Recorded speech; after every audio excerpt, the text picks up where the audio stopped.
Yes, we are back and ready to go with another episode. This is episode 61 of the Shutdown Inning Podcast. Steven Rissotto here, alongside, as always, my partner in crime, Tylor Hall. Tyler, the offseason's cooking. What's going on? Hey, everybody. Doing good, man. The hot stove has definitely been burning up ever since we recorded last, Steven. I think that's typically how it works. We come out with an episode, and within a few days, stuff really starts going wild. Yep, that's right. Stuff is going wild. There's a lot to get to. We kind of had a longer layoff than we thought, and stuff definitely happened. And before we get into some of the signings that have happened, everybody's calling, this was not something we prepared for, but I'm just going to throw it out there. Imagine if there was a signing window for this type of stuff, and like you couldn't sign anybody past January 15th, let's say. I think that would be horrible because, like, I mean, the moves that have trickled in, like, there's a few of these that we're going to cover that happened all on the same day. The entire week last week was pretty wild with moves. And I think MLB just wants to have that same traction, but sooner in the offseason. And I don't know if it would have that same traction if there was a window. Yeah, I mean, we talked about it a little bit last episode on why that would just be a terrible idea because owners would just wait, throw out some low ball offers on the last day and see if the players wanted to play baseball next year or not, injuries come up and you want to go sign a guy like, oh, you can't get Max Scherzer because he didn't sign by January 15th. Like you couldn't have a hard cutoff. They'd have to almost, and you have to incentivize the teams to sign players too, and not just the players to get a deal in. So I was thinking like there'd have to be some kind of incentive for teams. Like if you sign players, that means you're just putting out your best offers and trying to close deals. Maybe there's an incentive. Maybe you get, extra pool money or something like that or, something with revenue sharing if you sign guys by a certain date or something. But yeah, hard deadline. That's a solely owner's benefit scenario. Yeah, you got a guy like Scherzer and he's worth, let's say 15 million for a year on the open market, and then the window comes and it's like, "Hey, we're your only offer, but we'll offer you 1 year 5 million." And it's like, "Damn." So you would completely, hurt a bunch of players and what they should be earning. Um Anyhow, speaking of some of these And free one agent, last thing on yeah. that, like I agree, like it'd be more entertaining, but like I follow baseball for the season and for the games, not the off season. So if the off season's not as entertaining as some other sports, oh well, you know what I mean? It's not the end of the world. Yeah, no, 100%. And you know what also is possibly the end of the world, no matter how you look at it, is the Dodgers got better. Once again, they got better. And this was the headliner of everything. The biggest free agent of the offseason signed with the best team in baseball that happens to get all the big free agents in off seasons of recent vintage. And Kyle Tucker is heading to the Dodgers on a 4 year, $240 million deal. It is a very high AAV deal. There's a huge signing bonus for tax purposes in the state of California, or to avoid the taxes in the state of California. Massive deal. He was introduced as the newest outfielder for the Dodgers. What was your reaction when you saw this? Yeah, I mean, when I saw the headline like Dodgers signed Tucker, not too surprised. When I saw the 4 years, 240, I had to like double take it, triple take at my phone because that is just a huge AAV, as you mentioned. I mean, between him and Otani, just on, annual value, and because I know there's some deferred money in Tucker's contract too, but that's 130 million for two guys, 70 a year for Otani, 60 a year for Tucker. And so 130 million, that's probably more than what, maybe like 20 20 teams payrolls for two dudes. Yeah, Um, yeah, and it's there's an opt out after the second and third year, $64 million signing bonus, and the $30 million deferred. So crazy. yeah. And I mean, it makes sense for both sides in this deal. I mean, the Dodgers, they want to win now, but they can't really shore up guys to big long-term deals. We've talked about it before how, in 5 or 6 years when all these guys are aging, they're going to have some flexibility there. And there were reports coming into this into the offseason that Tucker was looking for something around what, like 10 years, 400 million. Yeah. So benefit for Tucker, he gets 240 out of that in 4 years. And I'm sure in his mind he's thinking, okay, in 4 years, if I'm still healthy, I can go get a 5 year, $150 million deal somewhere at least, and I'll get my 10 years, 400 million out of it. And probably 3 or 4 rings while he's in LA for this 4 years. Yeah, and look, I mean, if he's fine with kind of being the background character and all this, which is essentially what he would be, he's not he's not the best player on this team. He's not the biggest name on this team. He's kind of played a background role in the past on some of those Houston teams that made it to the championship series and won a World Series in 22. But if you're fine with that, then I don't think anybody would blame you too much on going out and getting a deal like this for yourself and getting paid. And I don't know if the pending CBA stuff has anything to do with the larger AAV for some of these guys, but it is interesting to see, and I mean, you look at what the Dodgers lineup is going to be.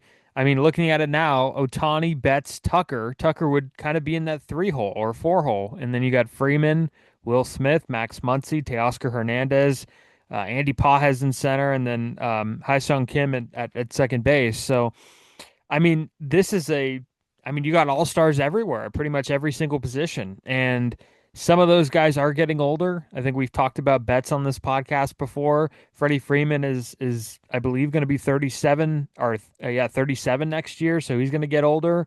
It's Muncy's not exactly young, so there's some concern on this team in terms of aging, but I mean, for the short term at least, it's looking like it's gonna be another deep playoff run for the Dodgers, and the season hasn't even started. So, and I know we'll get into kind of what this means and your thoughts on some certain rumblings around what the reaction to this was in just a bit. But I'm surprised he went there. I thought maybe he was ticketed for the Mets.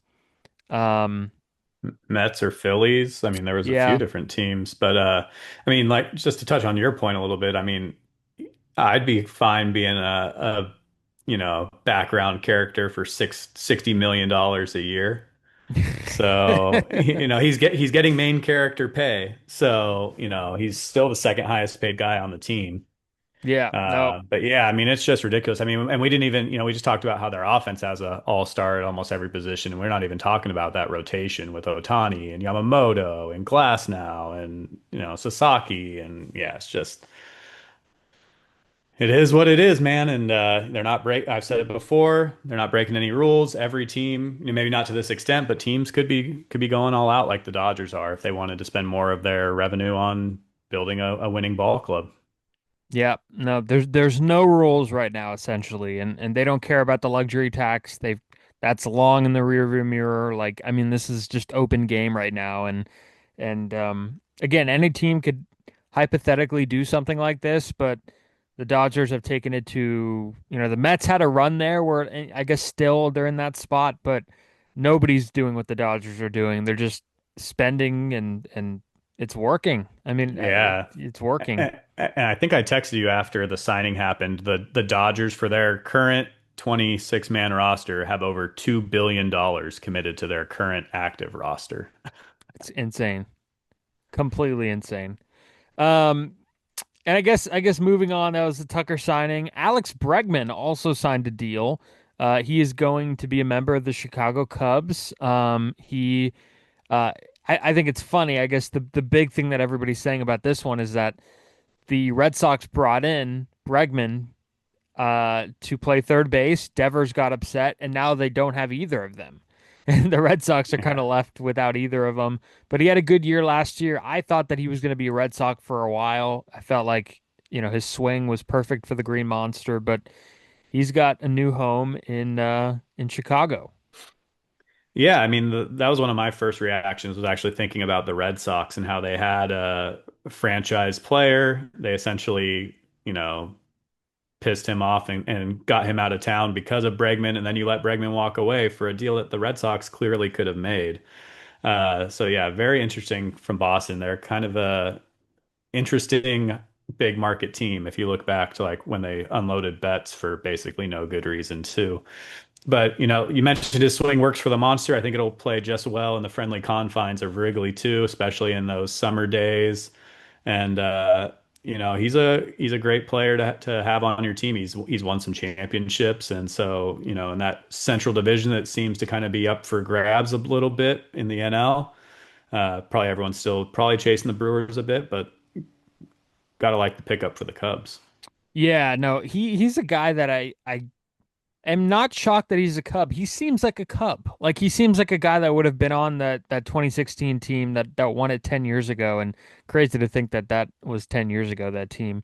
But the Cubs also have a situation where like their lineup's not bad and their pitching is not bad. We talked about their pitching a little bit when they traded for Edward Cabrera, but like their lineup's not bad, but yet they're still in trade talks with maybe dealing Nico Horner, um, and some of the guys around that team. But I don't think they should. I mean, it would be smart for them to try and compete with the Brewers.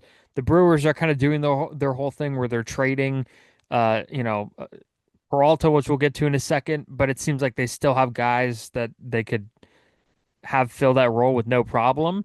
But the Cubs are a good team, and like they have some players around Bregman that are pretty good pieces. And Matt Shaw, I know, is a guy who's kind of booted out of that third base spot, and he was a positive for them last year. But it it looks like the Cubs have a path to compete, and I don't know why they would think about trading Nico Horner at all. But I don't know the insides and outs too much of that team. But just on the surface, they look pretty good. Yeah, I agree. I thought it was kind of funny that they right after they signed Bregman, the Horner buzz really started flying. Kind of seems like Bregman, if they trade Horner, it's kind of like addition and subtraction at the same time. It's like, which direction are we going, Chicago? So yeah, we'll see how that plays out. I've heard that they are asking quite a bit for Horner. So I mean, I think they're saying, make us an offer that we can't refuse almost, and we're open to moving this guy more so than we need to move him. So we'll see how it plays out. But definitely with the addition of Cabrera and Bregman, the Cubs are looking to stay competitive at least. 100%. And, that's one of those things where it's like, oh, wait, what was I going to say? I just kind of lost my train of thought there. That was horrible. That's one of those things where, oh, that's what I was going to say. Nico Horner, this is completely like I'm setting it up in a completely different way than I was before. Nico Horner is actually working out in San Francisco. He's hitting in the batting cages at the SF Baseball Academy, in the Sunset.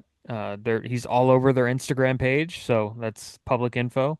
So cool to see him working out in the Bay Area. And another guy who's hoping to work out in the Bay Area is Harrison Bader, getting a 2-year contract to play outfield for the Giants, presumably the center fielder.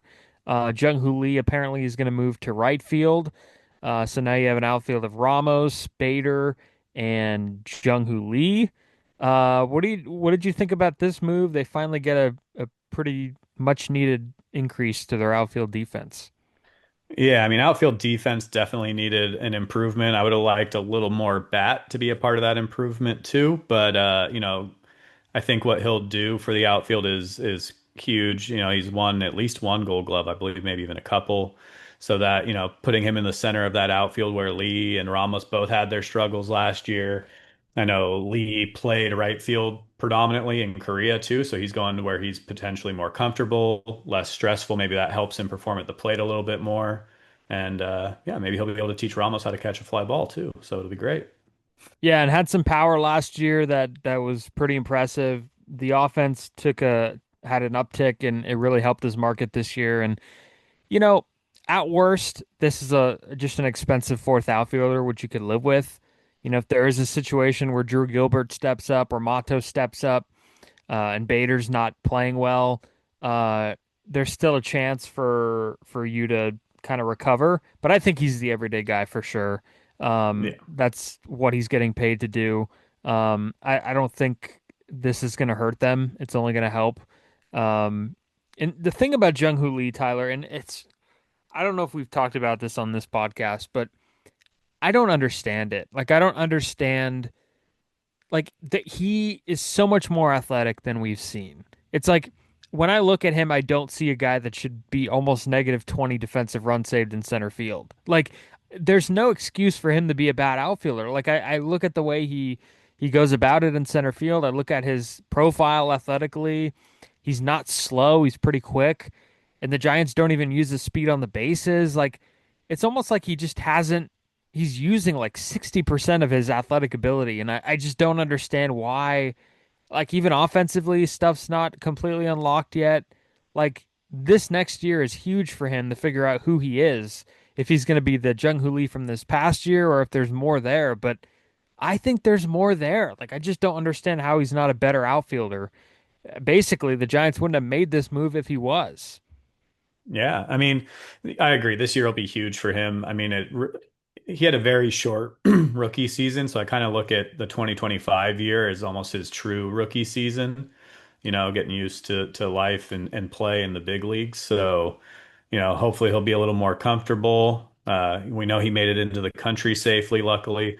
So, hopefully he's ready to hit 2026 and make some strides there because he really has to, both for the Giants and himself. Yeah, no, 100%. So, Because I've seen some reports that they might potentially even platoon him like in right if they need to. So hey, I mean, I think everything's on the table. I mean, you have Luis Matos, you have a mix of Gilbert, who's also a left-handed hitting outfielder. So, we'll see what they do, but this move is a wake up call for him, I think, 100%. Um, and then we have an extension. This is another thing that broke just a few days ago, and I think was finalized today. He's all over my feed this morning. Jose Ramirez is re-upping in Cleveland, 7 years, $175 million. He is going to be a Guardian for life. It's good to see one team guys. You and I talk about it quite a bit. And he is on the path for the Hall of Fame. People might not know that, but just look at the numbers. They're there. He's always a front runner in the MVP. Jose Ramirez not going anywhere in Cleveland. yeah, I agree as far as him kind of flying under the radar. If I think everyone knows how he's a solid player, solid third baseman. He's already like if he retired today, you could argue he's in the conversation. He's nearing 60 WAR, which kind of is like where the conversation starts. It is great to see those one team guys, especially in like a medium to small market like Cleveland. So it's cool to see them be able to hold on to a cornerstone for so long. And you could argue, this extension did buy out. I think he had 2 or 3 more years on his deal. So it kind of scrubs those and just becomes kind of a new deal. But I mean, you could argue 7 years, 175 for Jose Ramirez is a pretty team friendly deal too. So. Yeah, 100%. This will be his age 33 season. And like, again, I keep saying people might not know. I'm sure people that follow the sport definitely know, but he's almost to 300 homers. I mean, he's almost to 300 steals. He's still stealing. Like you don't. I don't picture him as a base runner, but he stole Yeah. 44 bases last year, and that's a career, and 40 the year before. And it's like I didn't know that until I just looked just now. So he's almost to 300 steals. He's almost a 300 guy. I I mean, mean, if he what's can there stay not to relatively like? healthy, like 400 is Uh-huh. clearly on the table here. So, yeah, it's Yeah. pretty amazing what he's been able to do. And I think part of the reason why he has kind of flown under the radar, like we mentioned, is one guy team in Cleveland. So, not getting a whole lot of buzz around the Guardians every year, but but he's a big reason why they're always hanging around in that divisional race and usually sneaking into the playoffs one way or another. Yeah, no, he's a Hall of Famer. Yeah, I'll say it right now. He's when we talk about this in 10 on years. episode 212 of the Shutdown Inning, we'll talk about how Jose Ramirez was a first ballot Hall of Like Famer. episode 85. Yeah. Right. Yeah, but yeah, he'll be in once we talk about this again. No doubt about it. So good to see him staying put. And Mackenzie Gore, the Nationals have traded him to the Texas Rangers for 5 prospects. They got quite the haul for Mackenzie Gore. And I'll say this right off the bat. The Nationals had a rebuild. Like they had a rebuild finished. Not finished, but a big chunk of it cut out when they traded Juan Soto and they got CJ Abrams and Mackenzie Gore. And I don't know what happened to that rebuild, but the fact that they're trading a guy that they got in that deal who's supposed to be a part of their future tells me that they didn't do it right and they have to start over. So that was the Yeah. first thing I thought of. Yeah, and they're rebuilding their rebuild, which is never a good thing, especially for a fan base to have to go through. And from what I've seen, I don't know too much. They got five prospects in return from the Rangers, so it's kind of like they're just trying to incrementally like improve their farm. Um, but I've heard that, the prospects are all, pretty solid, but none of them are ready to make like an immediate impact at the big league level. So that means they're not looking even like probably in the next year or two being competitive. And so it's crazy to think they traded Soto. We talked a little bit before we went on air. I believe CJ Abrams, who they also got in that deal is allegedly on the market potentially as well. So it's like they're ready to just completely scrub that Soto deal from the history books and start over again. Yeah, they just didn't do enough with those pieces when they were in Washington, and it literally is leading to them moving on from them now. Yeah. And they're gonna And, start and new. yeah, what do you think about the Rangers as the destination for Gore? They're one of the teams where I just don't know what they're doing. They traded Marcus Simeon. Um, it's an interesting landing spot. I actually think the pitching for Texas is very intriguing. They have Jack Leiter, they have Kumar Rocker there too, DeGrom, Evaldi. Like it's kind of an interesting rotation, but I don't know what to think of them on the position player side. They got Brandon Nimmo too. Seager's there, of course. I don't know how deep they are outside of that. Um, there's And they got still a lot of holes to Langford, fill. Yeah, Jack Carter. Peterson. Yeah. I mean, yeah, Yeah. not a great offense, but the pitching's interesting. Yeah. I was, partially because their pitching is probably their strong suit. I was a little surprised that they moved all those prospects for Gore, but you know, we're not in the room, Stephen. So I'm sure they have their reasonings, but I thought he might go somewhere else that was more like pitching hungry. Yeah, we're not in the room, which is why if we were in the room, we would have said, "Why'd you get rid of Bochy?" Uh, Right. yeah, but yeah, Skip Schumacher's job now, Tyler. Skip Schumacher's job.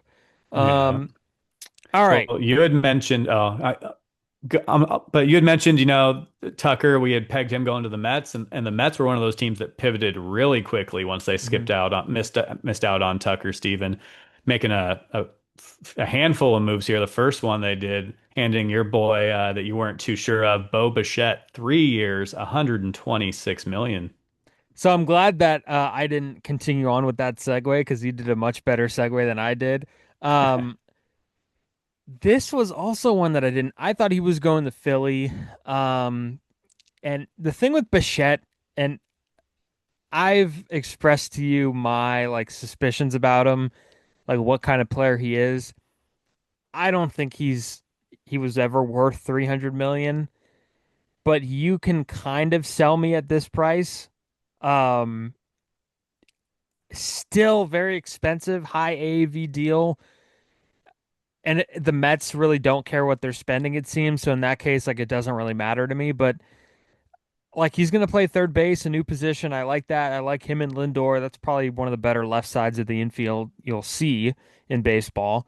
And then Simeon on the right side, and then Polanco is going to play first. I like the move, but it's just I don't know what kind of player Bo Bichette is. If he's, but also I think I have an issue with picturing him limping around in the postseason. So maybe my thought on who he is kind of trampled by recency bias. Well, yeah, he was just trying to gut it out for his team in the World Series, man. You're going to hold that against him? Would you, instead of him hobbling around on the field, you'd rather him just sit in the dugout with some Gatorade? Come Yeah. on. No, I don't know. No, I mean, and when that 3 year deal, kind of similar to, what I talked about with Tucker, if he wanted 400 million, well, in 4 years he'll be a free agent. They say that Bichette wanted 2 to 300 million, and he's only going to, when this 3 year deal's over, he's only going to be entering his age 31 season in his next deal after this. So he'll get to that number eventually too. I think, like you said, the Mets, Cohen will just go get some more monopoly money to throw at free agents, especially if they miss out on a guy they wanted like Tucker, and they did that in a big way, and they started it with this Bo Bichette deal. Yeah, no, that's a good point about his age because it kind of makes you wonder why he didn't like maybe he did go for like the longer term deal, but this was the year for him to get the Xander Bogaerts, Trevor Story, Corey Seager, like big long term contract. And he didn't end up getting it. I don't know if that was a market thing that dictated that, but he'll get to do it again at 31. But I think in a perfect world, he probably would have wanted more long term security. So Well, another reason why I think these deals make more sense for the team and the players, those guys you just mentioned, Trevor Story, Xander Bogaerts, those guys those deals are looked at as like albatrosses, right? yeah, Like, and so it's okay. Like, would we rather pay a guy 3 years, 126, and that way if he doesn't perform up to standards, at least he's gone in 3 years, or do we want to give him like 10 years, 250? So smaller AAV, but much longer, where if he's struggling after those first couple of years, we got 8 more years of this. So it yeah. works out, I think, for Yeah, there both is a world where sides. you could be saving money. That's a great point. You Yeah. know? Yeah, there's a world where you could maybe not on a yearly basis, but in terms of the long-term effect of that, that makes total sense. So, Yeah. If you look at like he's going to be free agent at 31, well, the Mets are going to get 28, 29, 30 Bo Bichette. And then if someone else wants to pay him after that, cool, you pay mid 30s Bo Bichette 25 million a year. We got him in the prime. You can pay him in his 30s. yeah. And I think we were podcasting when the whole Carlos Correa thing happened, but look at what happened with him. Kind of a Yeah. similar thing where I got a long-term deal as a shortstop and just kind of not he's going to just roll very mediocrely. That's not a good word. Not That's probably not a word at all. Mediocrely down the stretch of this contract. So we'll see what happens with him. And then the Mets, of course, were not done. They made more moves. They splurged and got um, a an ace. Freddie Peralta will lead their pitching staff. They traded for him in a big move. Peralta's 29, almost 30. They get him. Their staff is very young. They have some top prospects that are going to be on that staff. McLean and also Peterson. Um, and then Senga is going to be in the mix. Sean Manaea, Clay Holmes. So we'll see what they do there with their staff. But Freddie Peralta and also Luis Robert Jr., the center fielder who has been on the trade market since seemingly since I was in the womb. We've been talking to him getting traded forever, but he's finally dealt too.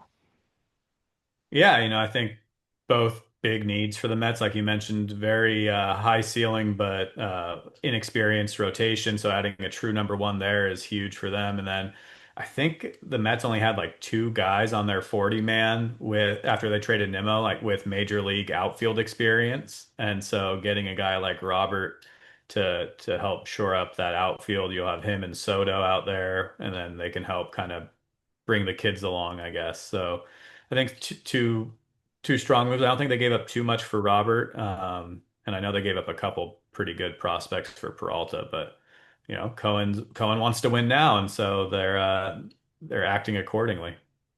Yeah, and he's had some health issues with the White Sox, as we know, but at the same time, it's like, what were we waiting for? Like the White Sox, like what were we waiting for to trade this guy? It's been like 2 years of him being on the block, and um, finally he's getting dealt. So that's interesting. And then we have a re-sign in New York, Cody Bellinger. I think like I was of the belief that he would go back, but he's going back to the Yankees 5 years, $162.5 million. Cody Bellinger returning back to the Bronx. Yeah, I always kind of saw him going back too. He didn't quite get the 7 year, $200 million marker that he was widely reported as to have been seeking.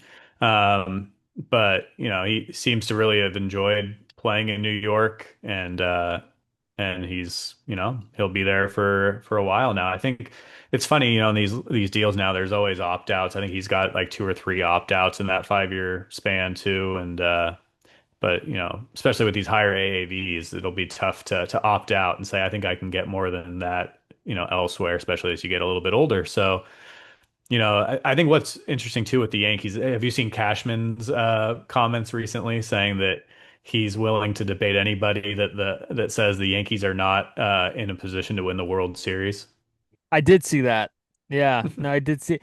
He's always talking. He's Yeah, always I mean, talking. it's amazing that he's stuck around as the GM for the Yankees for so long. It's a tough job to have, so you kind of have to have your thick skin and ready to spar it out verbally in New York. But apparently he thinks re-signing Bellinger, because I don't think they've really done much else this offseason, have they? So apparently they just need to bring Belly back, and they're going to run it back and go win a World Series, according to Brian Cashman. Yeah, nothing really else. I mean, they got Ryan Weathers, but they haven't done anything. Their lineup is kind of underwhelming. Trent Grisham, Aaron Judge, Bellinger, Ben Rice, Stanton, Chisholm, McMahon, Caballos, Wells. Like, I mean, I don't know if it seems like they're missing a bat in there somewhere, but maybe not. But Cody Bellinger's a good start. I think he's perfect for that stadium too, as a left-handed hitter in Yankee Stadium. A guy who's just going to continue to mash there. So. Good move there. And then to the rival Red Sox, who we kind of slightly mentioned, not knowing where they're going with their infield. We do know where they're going with their one of their pitchers they just added, Ranger Suarez, who apparently has a preferred pronunciation on his first name as Ranger Suarez. Uh, That well, we he said you could say it Ranger, you could say it Ranger, but he just wanted to clear that up that that is the pronunciation of his name. But he's going to Boston along with Crochet, Sonny Gray, Brian Bayo. The Red Sox have Kyle so many Harrison. starting. They have so many starting pitching. I mean, it's a Yeah. lot. I mean, Patrick Sandoval's there, Cutter Crawford. I mean, they have some depth there in the rotation now, and if Ron Hare can keep up with how he was pitching in Philly the last couple of years, you know, if he pitches at that level, I think they'll be happy with 5 years, 130 that they gave him if he pitches that level. Yeah, I'm wondering how he ages. If he's going to be one of these guys, just because of his repertoire and a guy not throwing hard, kind of a crafty lefty. I wonder if that means he'll age a little better and he could pitch for a while. Um, or if just he'll get somebody will crack the code, but they haven't cracked the code yet. So, no, it's a good piece. The Red Sox are another team that's really interesting. They're not like obviously good, but they got pieces in there that could help them win. Um, so yeah, I like that a lot. And then I like how everything's connected here, Tyler. Uh, to the guy that Ranger Suarez just called his battery mate, JT Realmuto. He is going back to Philly. He re-signs 3 years, 45 million. So basically, the Phillies whiffed on Tucker, they whiffed on Bichette, and their pivot was to go to JT Realmuto and bring their catcher in. 3 years, 45 million. Yeah, I'd heard that they were kind of in kind of a holding pattern with Real Muto because they wanted to see who else they signed, and then they didn't sign any of them. So they said, "Come on back, JT." Um, he's a solid catcher. I always appreciate a good catcher since that's always what I played back in the day. And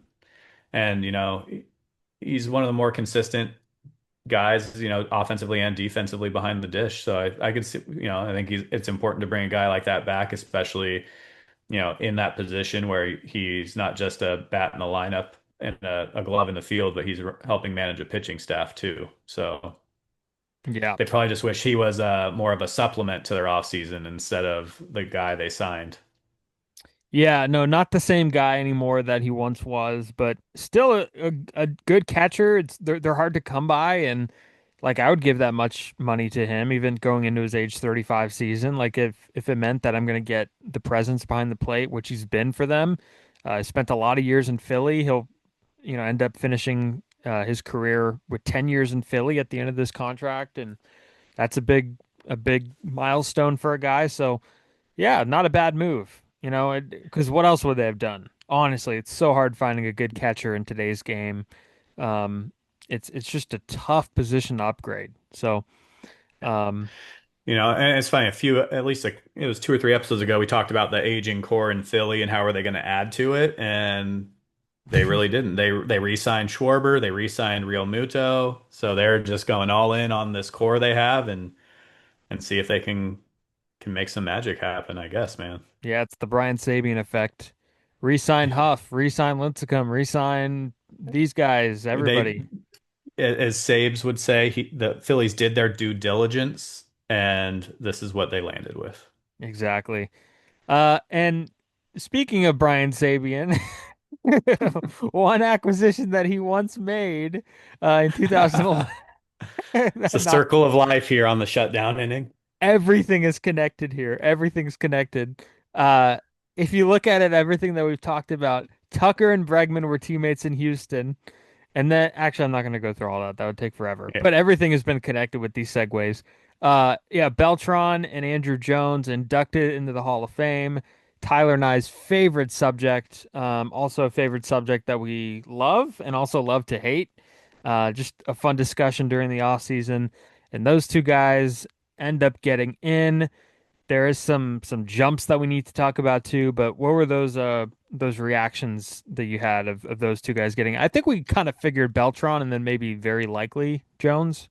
Yeah, I wasn't surprised by either. I think, I'm completely fine with both. I think Beltran was a Hall of Famer, no doubt.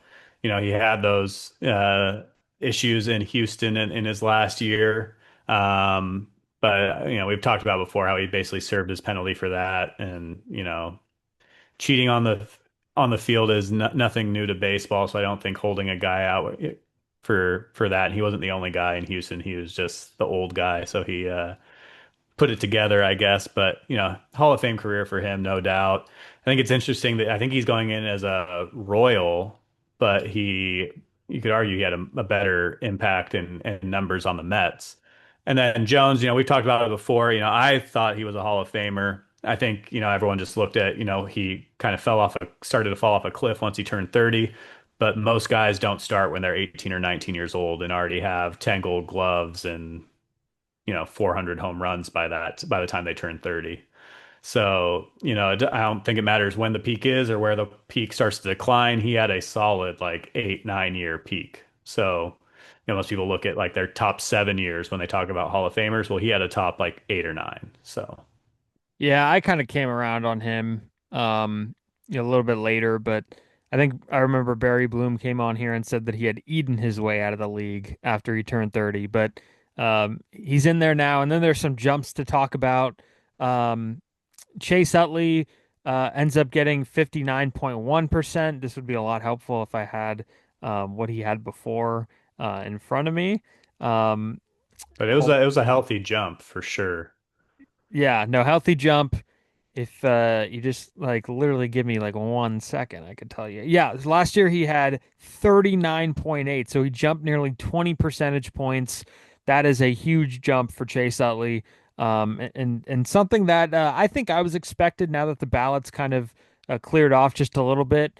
Andrew Jones, of course, jumped 10% to get in. He was at 66.2 last year. Um, and then Andy Pettit had a massive jump. You and I have gotten into it about Andy Pettit. Andy Pettit was previously at 27.9 and he skyrockets all the way to 48.5. So this was another massive jump. And then Felix Hernandez had a huge jump too. He was at 20.6 and he goes all the way up to 46.1. So two huge jumps for Pettit and Felix. A-Rod still kind of standing at 40%. Manny's actually bumped off the ballot now. He's done. Bobby Abreu 30.8, Jimmy Rollins stays on. Cole Hamels is the big showing for the first timers. He's got 23.8%. Something tells me he's going to be staying on for a long time, and we'll have that debate for a long time. Dustin Pedroia, second year, 20.7. Burley, 20. Vizquel, 18.4. David Wright, 14.8. K-Rod at 11.8. Torrey Hunter stays on with 8.7. And then the rest of the guys fell off. Braun, Edwin Encarnacion, most notably, our guy Hunter Pence, and then one vote for Gordon, one vote for Markakis, no votes for Gio Gonzalez, Howie Kendrick, Daniel Murphy. Um, I mean, what do you think of those jumps from Pettit and Felix? Those are kind of the two guys that are the big storylines of how this vote kind of turned out. Yeah, I think so. And then, I think really quick on Utley's jump too. I think Kent getting inducted, prior to the votes being due probably helped too. He Because, might get in next year. yeah. And, I think it kind of gave the voters like, oh, we can induct second baseman. Oh, okay, cool. Um, but yeah, I think Pettit and Felix, and we've talked about it before. Eventually, the criteria that players are judged on is going to have to change just because they're not accumulating as much in those categories that have just long been the marker, whether those are accurate or not, like with wins and whatnot. But I think especially on the pitching side where pitch counts, inning limits, all that kind of stuff is starting to become a norm, you know, the criteria has to be looked at differently. And so I think maybe we're starting to see the start of that with Pettit and King Felix getting a better look from the voters. Yeah, and Felix is a guy who's very top heavy, and the another big story is honestly Cole Hamels. Like there's so much discussion about him, and I don't think he's even if you want to bring up today's standards for Cole Hamels and want to adjust that as is, you can adjust that, but I don't see him as a Hall of Famer. I don't think the numbers are there. I don't think the impact numbers are there. Um, he had a good 10-year run in Philly, but he never finished more than fifth in the Cy Young voting. Um, he was top 10 a few other times, but I don't think that there's like a long list of just dominance from Cole Hamels. Um, and we're gonna have a similar discussion next year with John Lester, who I actually think is more of a Hall of Famer. He's got great postseason. I know, you know, Lester or Hamels has more volume. Hamels has 59 WAR. Lester has 43.4. So I guess the way I look at Lester might be a little tilted, and that might change my take on Hamels. But I don't know about these guys. Yeah, I mean, I don't see Hamels as a Hall of Famer personally. I think, when the first timers for this year came up, I said like I think he's the only guy that will stay on the ballot. I think, I wasn't surprised that he got what percentage did you say he finished at? Hamels finished at 23.8. Yeah, I mean, I thought he might be a little bit lower than that even, but I mean, he's still less than a quarter. Um, and so we'll see how it goes. I think he might have to get in the next few years because there are going to be in the next, 5, 6, 7 years, there's going to be some really quality pitchers coming through that when they're comparing him to a Kershaw or a Verlander or a Scherzer, it's not going to match up as well. So I think his window to start making some jumps will be pretty short, and we'll see what he can do there. But yeah, I don't think he'll get in. Lester. I still don't. Hall of very good. I could see Felix and Pettit getting in, but I think Pettit only has like 2 or 3 more years, right? Yeah, So Pettit, that was his eighth year. He's got 2 years left. yeah, So 2 years left to so make that jump. And obviously Buster is another name that we'll continue to get into as we get closer to that time, but he's the shoe in coming up here. So, yeah, I or, think Lester and Posey are the two big names on next year's first timers, right? yeah, I think that sounds about right. You look at Lester, you look at Buster, and then the other guys who would be coming on for the first time are going to be We don't need all of them, just the potential. just the main Any, ones: Brett Gardner, Zimmerman, Seager. Yeah. So no yeah, other main ones, to be honest. So yeah. I mean, yeah, the year after, though, would be Pujols. Yachty and Pujols, right? That So. would be a great to see them go in together. Yeah, because I think Yachty will be on that one too, right? Yeah, Robinson Cano, we'll talk about him too. He's got the PED suspension, so definitely Yeah. some things to look forward to in Hall of Fame land. Love to see it. Um, all right, should we do ups and downs? Let's do it. Let's get to it. So we'll start off with the downs. That's me this episode. I almost said this week, but I record with Steven Risotto, so that doesn't happen. Uh, first down, I'm going to go with the owners. Were up in arms, very upset, Steven, after the Tucker deal, and just saying that they're going to put their foot down and demand a salary cap, and with the anticipated by most people work stoppage after this season. It could get pretty ugly, and it seemed like for many owners, the Tucker deal was the tip of the iceberg. Yeah, I mean, I saw some things out there where it's like right when that deal was signed, there's reports of just like this was the last straw for the owners and that they were going to basically say we want a cap no matter what, and we're not settling for anything less. And look, they're going to end up settling for something less, I think. Yeah. I think the players are just too united, and the only thing that kind of goes against um, the argument that the players have is just that every other sport has a cap and things seem to be working okay there. But at the same time, like they also have a more powerful and united union than those other sports. So, and they've prevailed in the past. And we'll see what happens there without going too deep into it. But you could Yeah, I do mean, what the Dodgers and Mets do. That's all I'll say. that's what I was going to say. That's why they're so upset because the Dodgers and to a lesser extent the Mets are showing baseball and the fans of baseball what owners could really do if they wanted to worry more about putting a winning product on the field than lining their own pockets. Yep. You know, it's not like the Dodgers owners are not making, they're still making a ton of money and they're putting, an all-star team on the field. So it's almost like the other owners are like, no, no, like what are you doing? You're showing Hmm. that you're showing how cheap we are. And I agree, they can hope for a cap. The players union is one of the oldest and strongest unions in the country. So, and we talked about it last week, so I don't want to get into it too much further either. But if there is a cap, there's going to be a floor too. So I think some of those owners need to be careful what they wish for if they go up that tree. Um, because also most of those other caps fluctuate based off the revenue of the league. So as the league's making more money, that cap's going to go up anyway. So I've said it before, as long as the players are getting their fair share of the money, I don't care what rules they put in. Hopefully they can figure it out quickly though, and we don't Yeah. miss too much baseball. Agreed.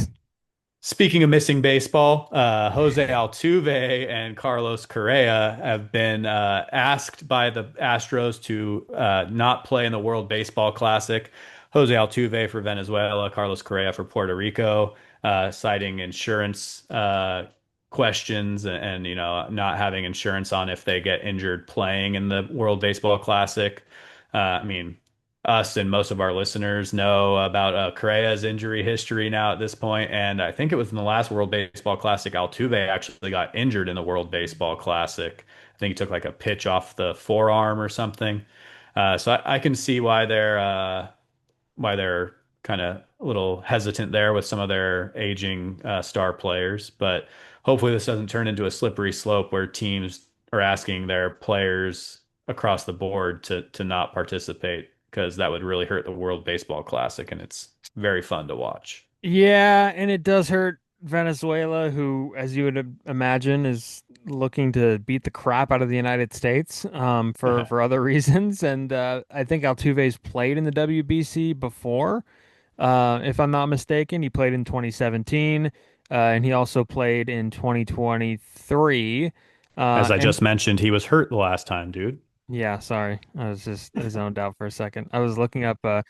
Okay, I will actually tell you what I was zoned out by. I Googled Jose Altuve, and Altuve's 35 years old, and it says he has a spouse, Nina Altuve, and it says their date of marriage was 2006. So I'm like trying to figure out how that is possible. They would have been 15 when they got married. I have to double check that after the show, but On the uh, next shutdown inning. on the next shutdown inning, we'll have some investigative reporting by yours truly on Jose Altuve's marriage as a teenager. Anyhow, on this edition, yeah, no, it's a blow. And like anytime you're restricting guys to play for their country, I think it's not ideal.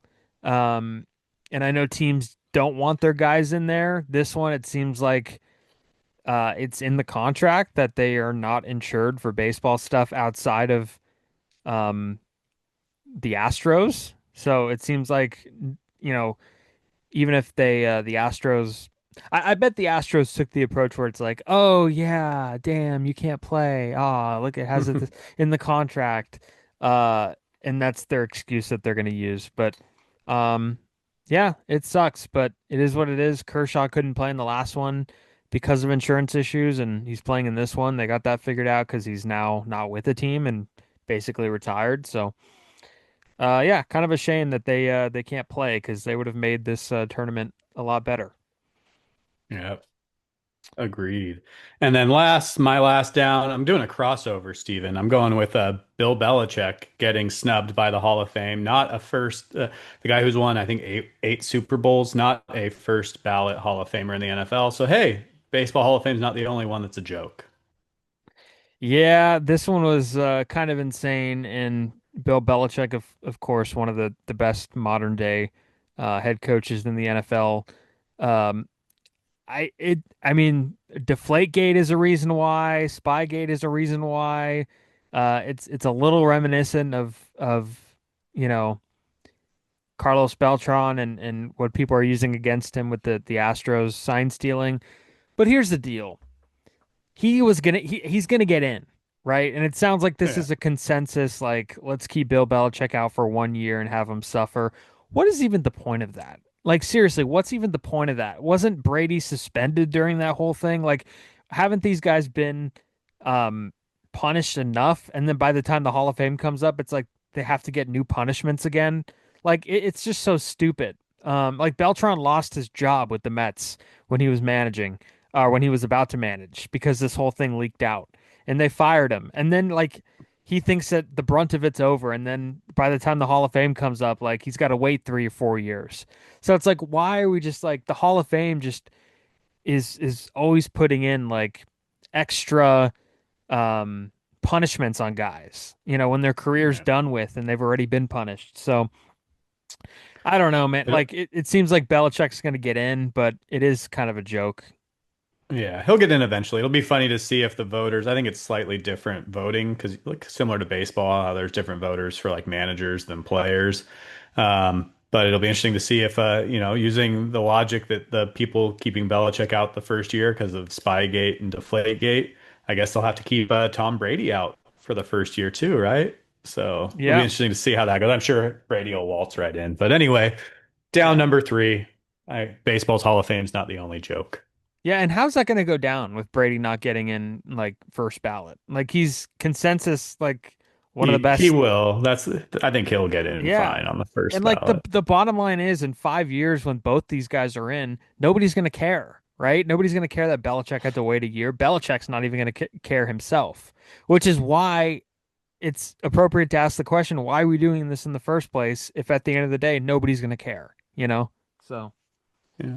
it's uh it's dumb. Well, Anyways, maybe yeah. Enough football talk. Let's go to the ups. yeah, go to the ups. First one, Rick Riz, the longtime voice, 41 years behind the radio microphone for the Seattle Mariners. He is retiring. Anytime you have a run like that, it's super important to give you some credit. Of course, he had his signature call, "Goodbye, baseball," that he would always break out every now and then. Holy smokes! I think he also said. But 2026 will be his final season at the mic. He's 72 years old.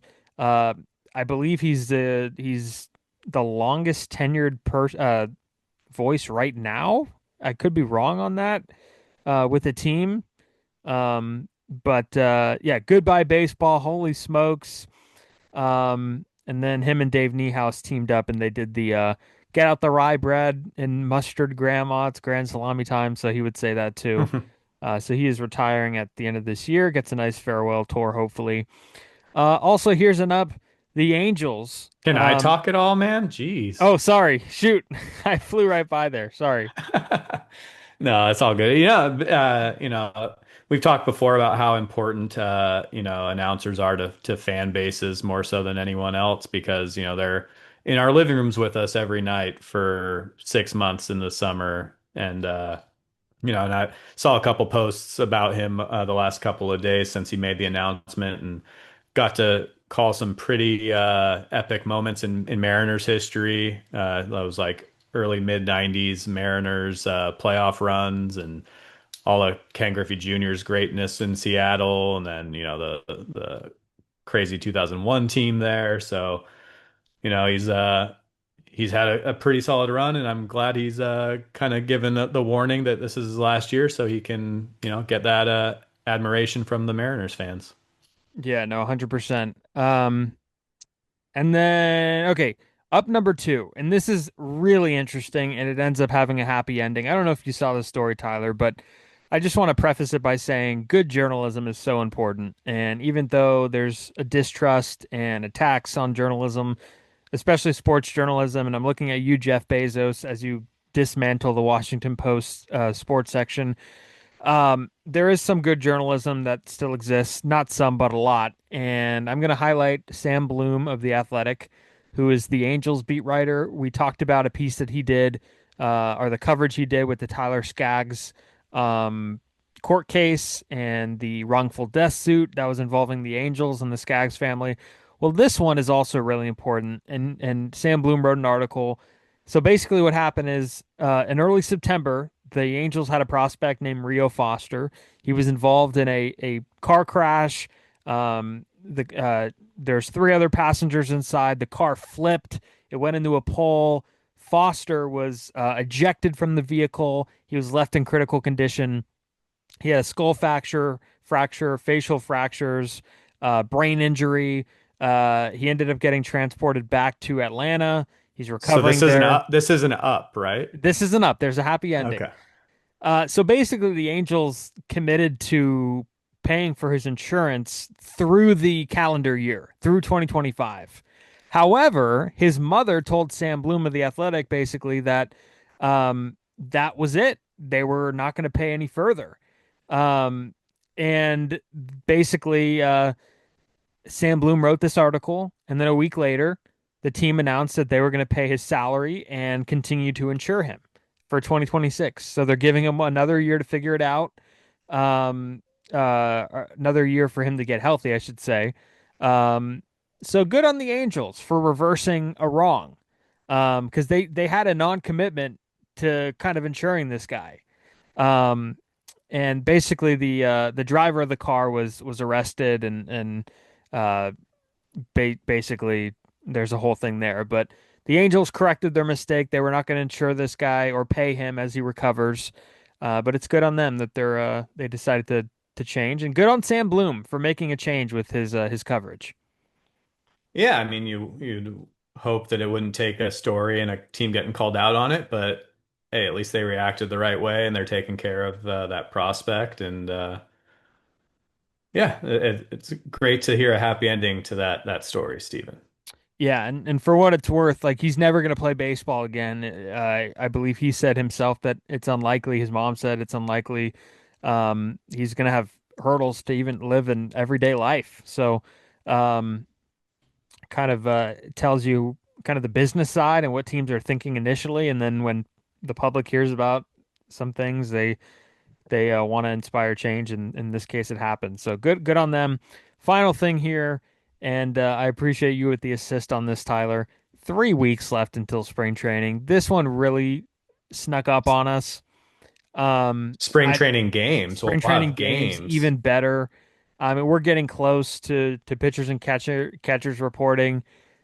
I can't wait. And this is going to be a year that we're going to cherish, I think, for a lot of reasons, just because of what next year is looking like. But I'm so excited for baseball. I'm so excited to see the pictures of guys in new uniforms. Excited to see baseball being played, hear baseball being played, and it's just a good time of year. It's almost like when you're looking at pictures of spring training, you could smell the grass without actually being there. Yeah, for sure. And I always like, getting in the car for the first time in the year and turning on 680 and it's John Miller telling me about a ball game. So that's always kind of my first kickoff to, all right, baseball is back. Have And you so been to spring training? I have not. It's on the bucket list for sure. Yeah, that's funny because like a lot of longtime baseball fans like love the game like yourself, and they've never been. So, like spring training is one of Yeah, those ones where a lot of people just don't end up getting out there, you know? yeah, I probably would have gone earlier, but I used to have a different spring tradition. I used to go to South by Southwest in Texas every March, so that kind of took the travel commitments out for spring training. But it has gotten a lot more expensive too in the last like couple of decades. There it used to be, you were paying a little cheaper to go sit on a lawn and watch a game, and now it's regular season prices for a lot of those games. So, but still, just definitely an experience I want to have, and I will definitely have at some point. But excited to have baseball back soon, just around the corner.